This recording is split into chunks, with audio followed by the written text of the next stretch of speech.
Okay, everybody. It's down to the wire here for Dream. The score remains 3-1.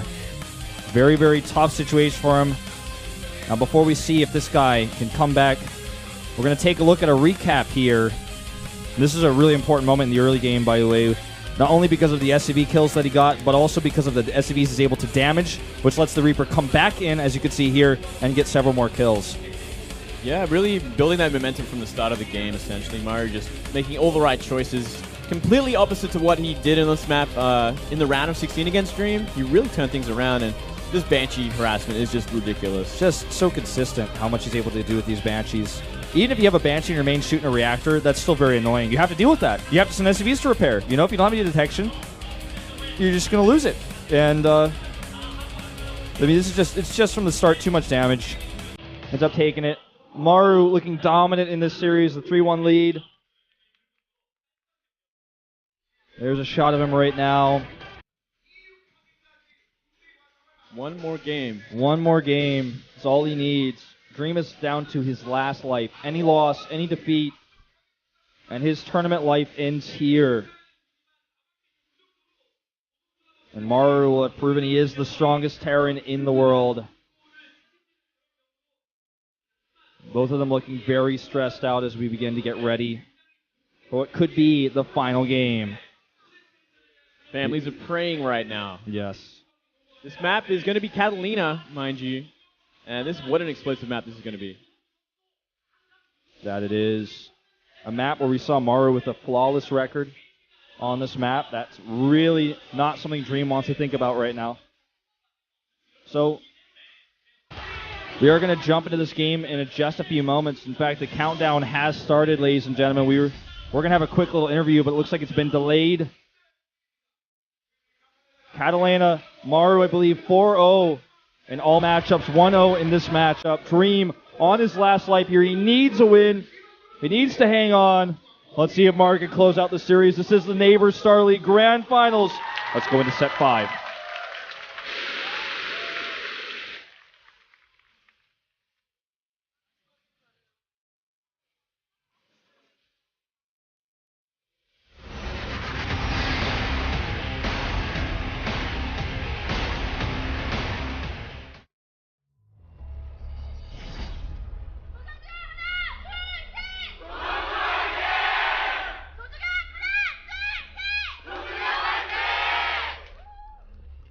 Down in the bottom right in the red. The Marine Prince, Maru. This guy has won championships. He's been in many finals. He has a lot of experience. And up here at the 9 o'clock position, we do have Dream. Has to win 3 games in a row if he wants to win this tournament, win this grand finals. It's looking pretty slim at this point after that last game. I got to say, pretty dominating indeed. When we do have some downtime, just want to give a shout out to a barcraft in Melbourne going on right now. All you beautiful people at the Fringe Bar. How you doing? Have a shot for your buddy over here in Korea. Hell yeah. I've been to one of those barcrafts before, actually, run by Silicon Sports. These guys are amazing. If you're at a barcraft anywhere in the world right now, tweet at us, Moonglade AU and Proxy Wolf. I want to see pics. I've seen a lot already actually today. Would love to see more. Absolutely. Barcrafts are an amazing thing that has come to StarCraft and come to esports, where you can just get together, you know, meet people who love what you love, have a drink, and enjoy the show. It's the best thing ever, man. Sitting down, having a beer with all your esports buddies, your homies. At the end of the day, I mean, you're all competition, but you're also there to enjoy and love StarCraft.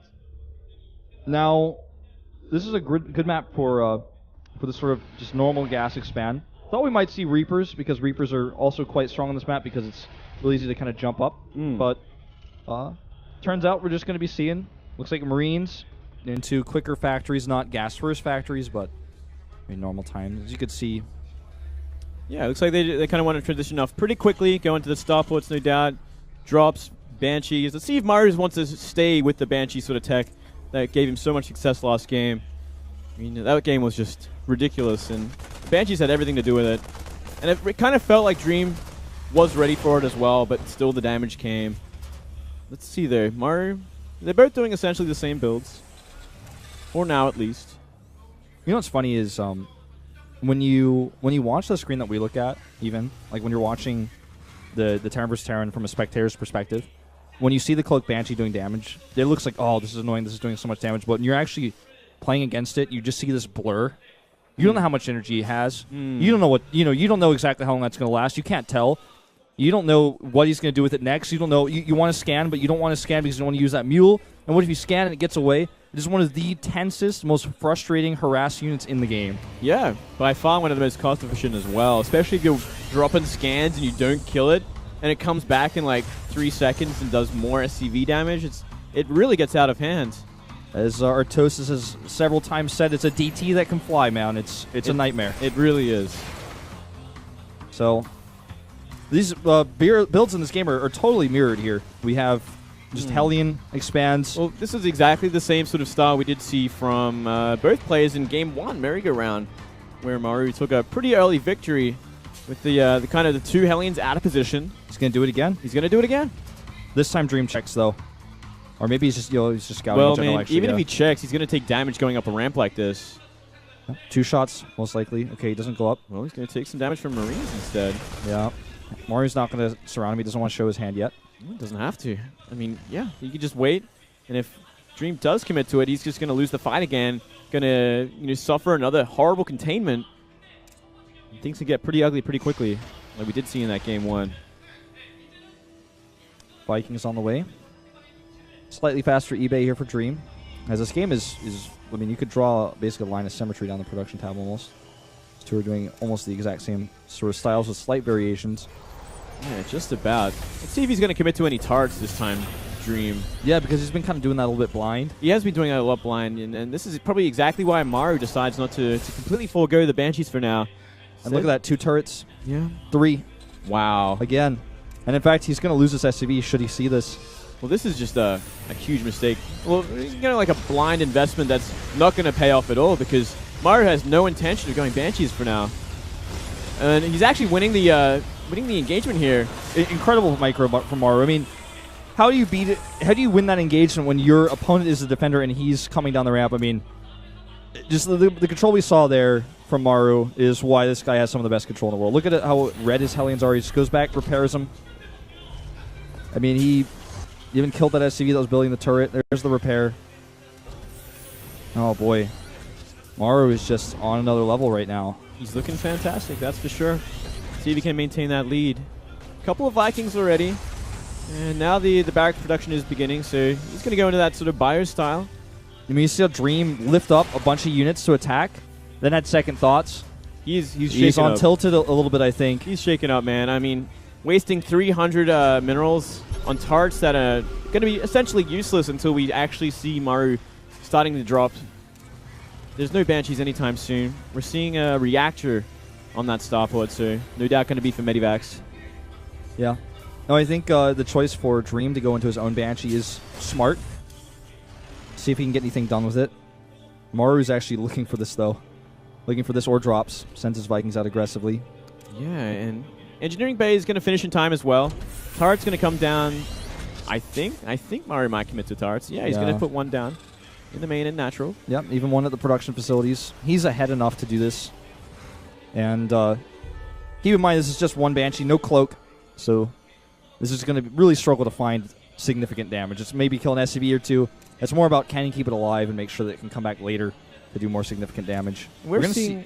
sorry. I was just going to say, we're going to see like this total split off here with these Hellions. Well, I was going to say, I mean, we see a 10 supply lead already for Maru, and it's simply been based on build orders alone for now. There's not really been any damage done just yet. As I said, that we are seeing Dream drop into the main base, and everything's kind of evacuating the main at this point, but supply does scout it out, and I don't think Dream's going to find anything here.